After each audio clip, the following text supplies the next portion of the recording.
বলো পিতা। এই যে তোমার আমি দেখার মতো অসংখ্য নির্মাণ করেছি বাবা। হ্যাঁ বলো। কি সুন্দর তোর শ্বশুর বাবা তোর কাছে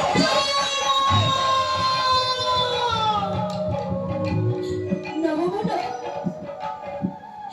এভাবে বলে আমায় ছোট করবেন না বাবা। কেন রে বাবা? আমি যদি তোর কাছে কোনো ভিক্ষা চাই তোকে পারবি না আমার ভিক্ষা দিতে।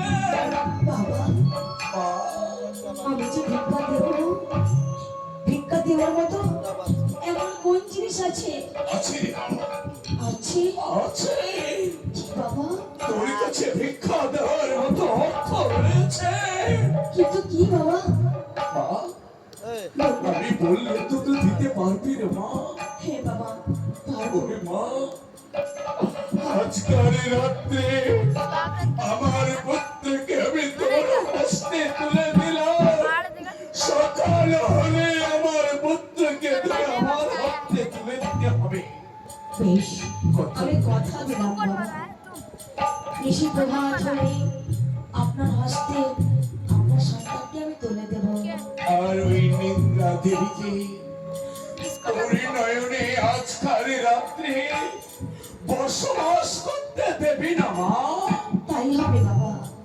মা, যখনই তোমাকে নিদ্রা আসবে আমি বসর ঘরের মধ্যে অনেক রকমের খেলনার জিনিস রেখে দিয়েছি, তখনই তুমি আমার পুত্রকে নিয়ে খেলানো করবে মা।